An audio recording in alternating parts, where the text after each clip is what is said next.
Assalamualaikum warahmatullahi wabarakatuh. Halo semuanya, kembali dengan saya Nurul Aini pada video pembelajaran biologi kelas 10. Bagaimana kabar kalian hari ini?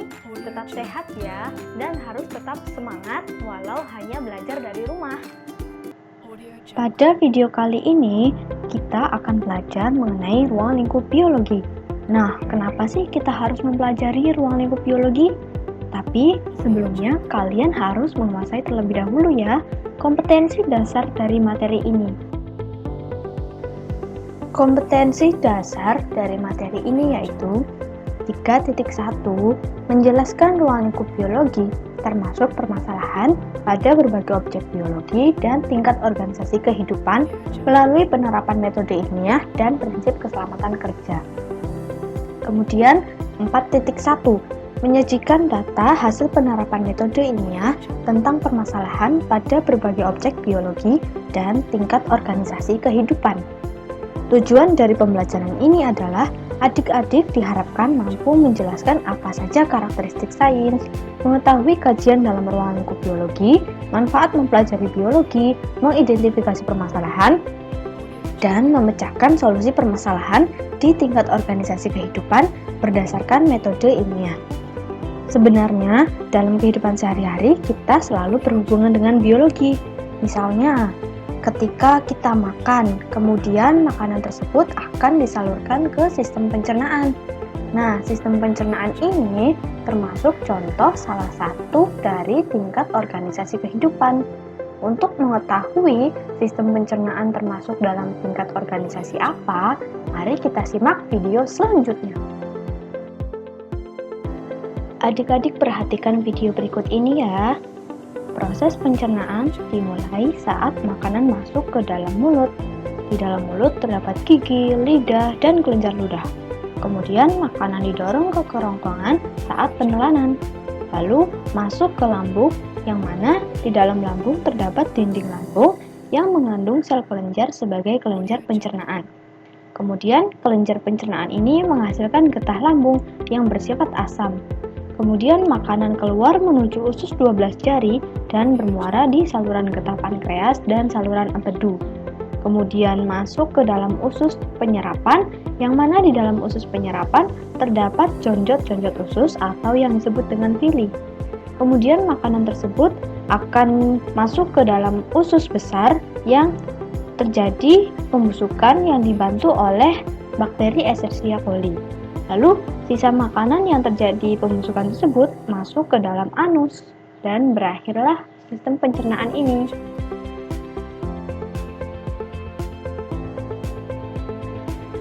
Oke, yang pertama kita bahas secara umum terlebih dahulu ya adik-adik. Ada yang tahu apa itu biologi? Oke, biologi berasal dari kata bios yang artinya hidup dan logos yang artinya ilmu. Jadi, biologi itu apa ya? Jadi, biologi adalah ilmu yang mempelajari tentang makhluk hidup beserta permasalahannya. Ruang lingkup yang pertama adalah biologi sebagai ilmu. Apa sih maksudnya? Ilmu dalam bahasa Latin artinya pengetahuan. Maksudnya bahwa ilmu ini selalu memiliki tujuan untuk mencari kebenaran. Dalam hal ini, contoh biologi sebagai ilmu adalah ketika kita melakukan praktikum adik-adik. Nah, praktikum ini mempunyai tujuan untuk melakukan penyelidikan dan mencari sebuah kebenaran serta menguji sebuah teori yang sudah ada. Sebagai bagian dari sains, biologi memiliki karakteristik sains. Apa saja ya karakteristiknya? Oke, karakteristiknya yang pertama adalah rasional. Rasional maksudnya ilmu itu harus bersifat logis atau masuk akal, bukan bersifat tahayul. Artinya bahwa ilmu biologi itu harus dapat diterima oleh nalar kita. Selanjutnya adalah objektif, yaitu ilmu harus sesuai dengan objek aslinya dan dapat dibuktikan dengan pengalaman. Artinya bahwa biologi tersebut bersifat nyata. Contohnya ketika kita belajar biologi, kita pasti mempelajari mengenai makhluk hidup atau yang pernah hidup termasuk fosil. Dan hasil kajian biologi ini didasarkan atas data-data tanpa pengaruh pendapat pribadi. Kemudian yang ketiga adalah empiris. Artinya bahwa dalam ilmu pengetahuan itu perlu diadakan sebuah uji coba atau pengamatan dalam proses pencariannya. Artinya bahwa sebelumnya itu dibuktikan dengan uji coba atau penelitian terlebih dahulu. Kemudian yang terakhir adalah akumulatif, yang artinya bahwa ilmu tersebut berasal dari teori lama yang sudah ada dan dapat dipergunakan untuk penyelidikan dan penemuan hal yang baru. Kita lanjut ya ke cabang-cabang ilmu biologi. Setiap cabang-cabang ilmu biologi itu mempelajari suatu objek secara lebih spesifik dan berdasarkan kriteria tertentu. Apa saja ya cabang-cabang ilmu biologi itu? Oke, kita bahas satu persatu ya. Yang pertama adalah anatomi. Anatomi adalah ilmu yang mempelajari tentang struktur dan organisasi dari makhluk hidup. Kemudian ada botani, yaitu ilmu yang mempelajari tentang tumbuh-tumbuhan, jamur, alga dengan mikologi dan fikologinya.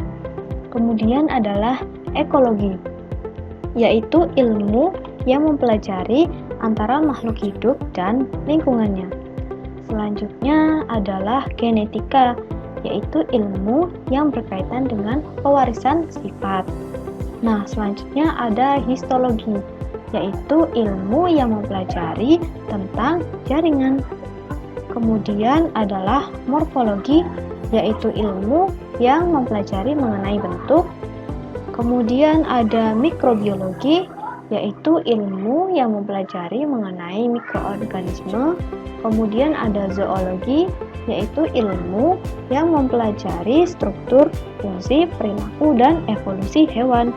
Sebenarnya masih banyak lagi cabang-cabang ilmu yang lainnya adik-adik, jadi nanti adik-adik bisa lebih mencari tahu dari cabang-cabang ilmu biologi ini dari referensi internet atau referensi yang lainnya.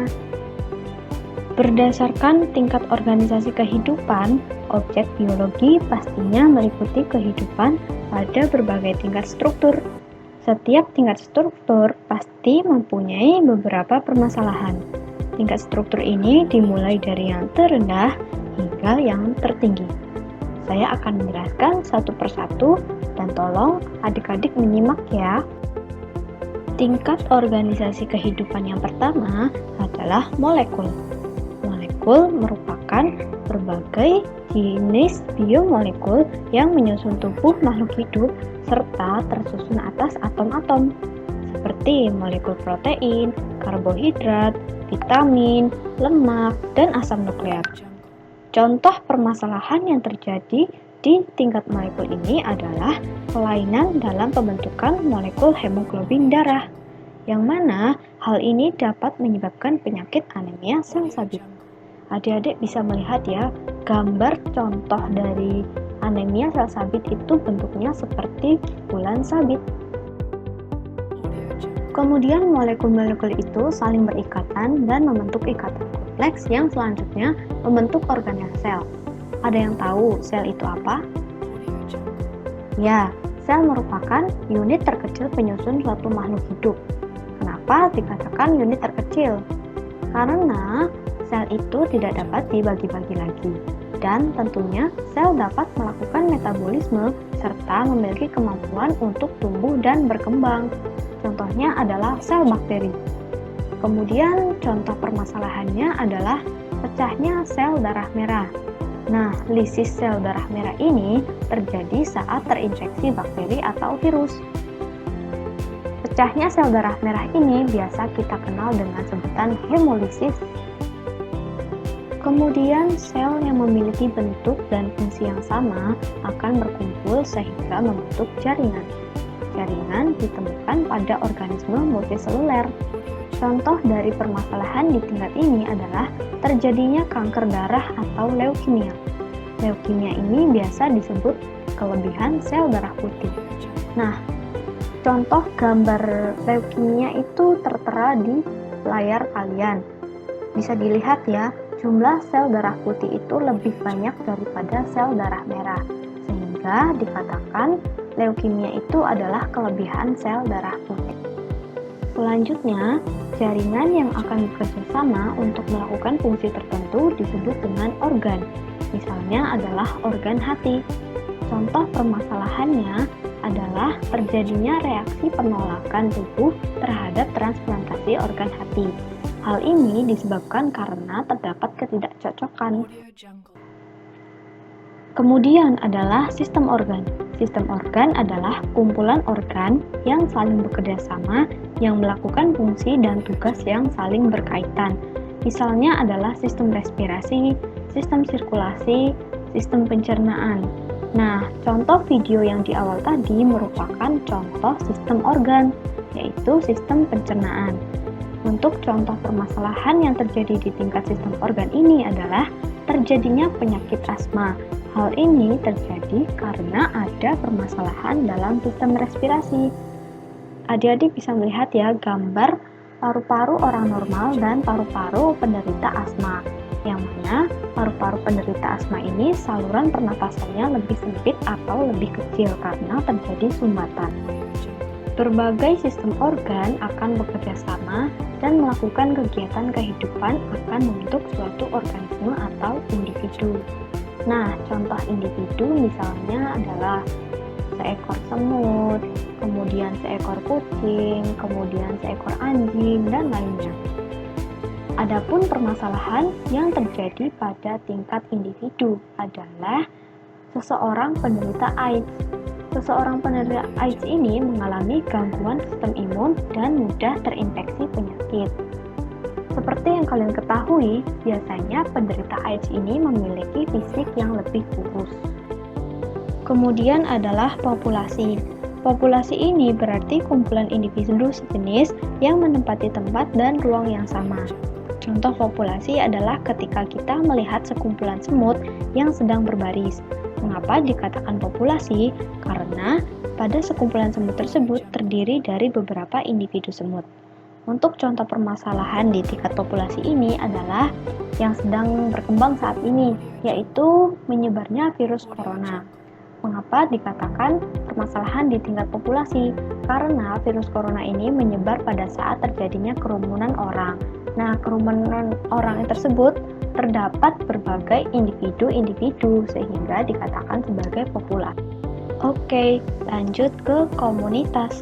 Komunitas merupakan kumpulan populasi yang menempati habitat yang sama dan saling berinteraksi. Misalnya adalah komunitas sawah. Pada permasalahan di tingkat ini adalah terjadinya hama tikus yang merusak padi. Karena pada komunitas sawah ini terdapat populasi tikus, populasi padi, populasi katak, populasi ular, dan lain. Selanjutnya ada ekosistem.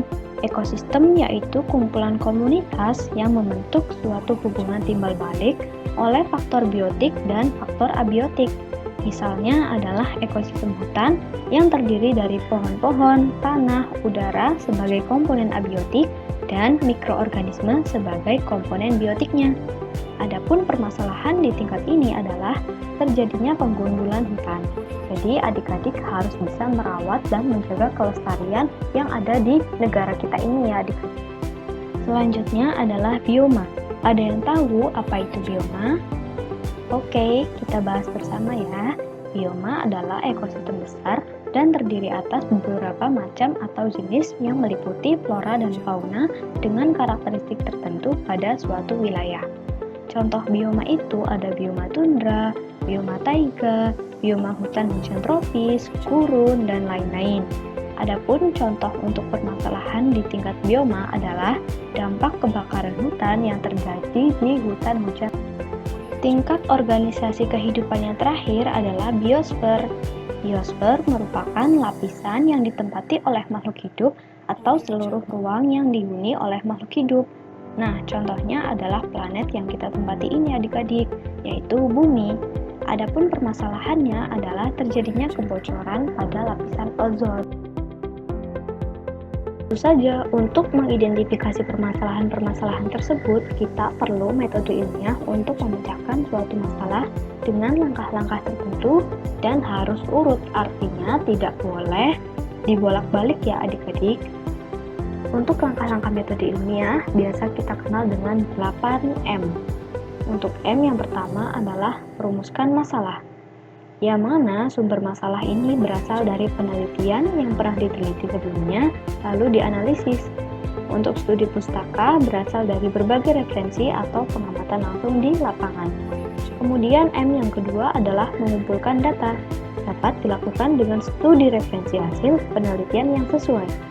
Selanjutnya adalah menyusun hipotesis, yang merupakan dugaan dan diperoleh berdasarkan observasi atau studi pustaka. Lalu ada melakukan eksperimen dengan menyiapkan alat dan bahan, cara kerja, dan kelompok penelitian yang terdiri dari kelompok kontrol atau yang tidak diberi perlakuan dan kelompok perlakuan dengan menambahkan satu atau lebih variabel. Ada yang tahu beberapa jenis variabel itu? Oke, betul. Jadi, jenis variabel perlakuan itu ada variabel terikat, variabel kontrol, dan variabel bebas. Kemudian adalah mengumpulkan data hasil penelitian. Data hasil penelitian ini dibedakan menjadi dua, ada data kualitatif dan data kuantitatif. Data kuantitatif biasanya berisi deskripsi, sedangkan data kualitatif biasanya berisi angka. Kemudian adalah menganalisis data penelitian. Setelah mengolah, maka data penelitian tersebut dibandingkan dengan teori dan studi referensi yang disajikan berupa tabel atau grafik. Kemudian, menarik kesimpulan dengan cara menjawab hipotesis berdasarkan hasil penelitian kalian. Lalu yang terakhir adalah mempublikasikan hasil penelitian. Kemudian ada manfaat dan bahayanya dalam mempelajari ilmu biologi. Tentunya kalian akan menyadari bahwa hampir semua kegiatan kita berhubungan dengan biologi. Ada yang tahu apa saja manfaatnya? Oke, yang pertama adalah pemahaman. Dengan memahami biologi lebih jauh, kita akan dapat memahami makhluk hidup dan memanfaatkannya untuk kehidupan yang lebih baik. Kemudian manfaat yang kedua adalah pengetahuan. Maksudnya adalah memberikan pengetahuan untuk melakukan konservasi terhadap sumber daya hayati agar tidak punah. Dan manfaat yang terakhir adalah rangsangan. Maksudnya adalah memberikan rangsangan untuk melakukan pemanfaatan sumber daya hayati, sehingga diperoleh sumber baru yang berbeda. Lalu, adapun bahayanya. Mengapa ya kok bahaya? Jadi seperti ini adik-adik, seiring perkembangan kemajuan ilmu pengetahuan, terkadang mengandung sisi negatif yang tidak diharapkan. Contohnya dalam perkembangan biologi dalam teknik rekayasa genetika. Nah, dalam teknik rekayasa genetika ini dapat menghasilkan bibit-bibit unggul, dan apabila teknik ini disalahgunakan, maka akan menjadi senjata biologis yang membahayakan bagi kehidupan kita. Nah, selesai sudah pembahasan kita mengenai ruang lingkup biologi. Bagaimana? Sudah jauh lebih paham atau masih kurang paham? Oke, untuk melatih adik-adik, saya akan memberikan beberapa contoh permasalahan yang bisa kalian akses di Google Classroom. Untuk kode kelas akan saya cantumkan di video serta di deskripsi. Nah, nanti ada beberapa contoh permasalahan, kemudian kalian analisis serta identifikasi berdasarkan metode ilmiah yang sudah saya jelaskan sebelumnya. Kemudian adik-adik tentukan termasuk di tingkat apakah permasalahan tersebut. Tujuannya adalah agar adik-adik dapat memahami lebih jauh melalui identifikasi secara langsung. Serta saya juga bisa mengetahui sejauh mana adik-adik memahami dan menguasai materi ruang lingkup biologi ini. Oke, terima kasih kepada adik-adik yang sudah menyimak video ini dengan baik. Selanjutnya ada sedikit kalimat motivasi untuk kalian. Gagal itu urusan nanti. Yang terpenting kalian harus berani mencoba dan terus mencoba. Tetap semangat dan selamat berproses untuk kalian. Dan sampai jumpa selanjutnya. Wassalamualaikum warahmatullahi wabarakatuh.